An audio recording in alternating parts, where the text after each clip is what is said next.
आमचे शहराध्यक्ष तिथले योगेश चिले यांनी एक पत्र दिलेलं. दादरला तुम्हाला माहिती आहे सर्वात मोठं फूल मार्केट आहे. तर त्या फूल मार्केटच्या लोकांची एक मागणी होती की आता पनवेलला नवीन एअरपोर्ट होतं आहे. आपल्याकडनं शेतकऱ्यांकडनं फुलांचं बऱ्याच प्रमाणात एक्सपोर्ट चालू असतं. तर तिकडे जर एखादं मार्केट तयार केलं, मध्यवर्ती पडतं, अनेक शेतकऱ्यांनाही तिथे माल आणून टाकणं इझी पडतं. या अनुषंगाने पनवेलच्या इथे आम्ही एक साधारण 3-4 महिन्यापूर्वी एक प्रस्ताव दिला होता की तिथे एक फुल मार्केट तयार करावं नव्याने.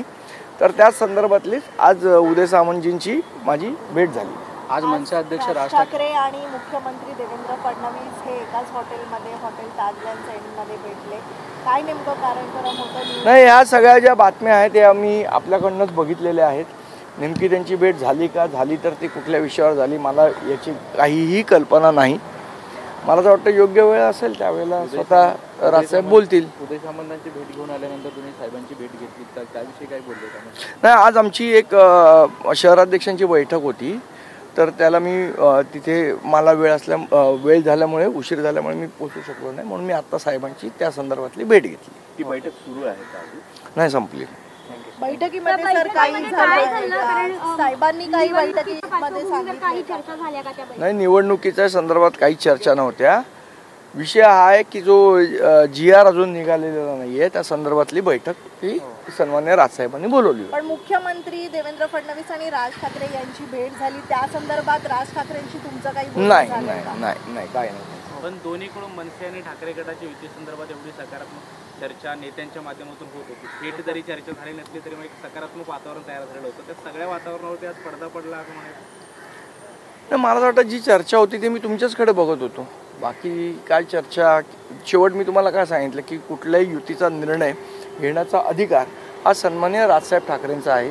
मग तो उबाटाची असेल नाही तर अजून कोणाची असेल, करायची नाही करायची, करायची तर कोणाची करायची हा सर्वस्वी अधिकार राजसाहेबांचा आहे.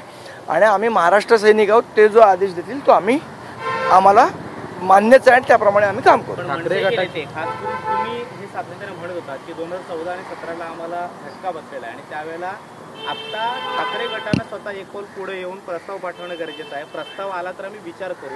ठाकरे गटानं अशी कोणतीच भूमिका घेतली नाही, प्रस्ताव पाठवण्यासाठी कोणतीच म्हणजे हालचाल दाखवली नाही, म्हणून कदाचित हे होऊ शकलं नाही. नाही, पहिली गोष्ट होऊ शकलं नाही, होईल का याबद्दल मला आज भाष्य करणं कठीण आहे.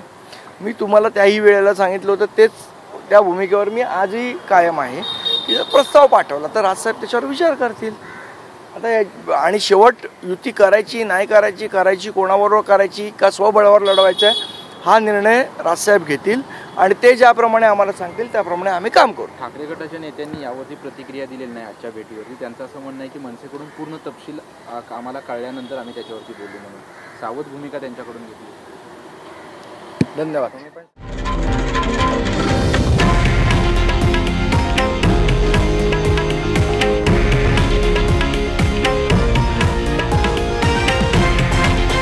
हे आहे देशातील नंबर 1 न्यूज नेटवर्क आणि आपण पाहत आहात TV9 मराठी, एकमेव.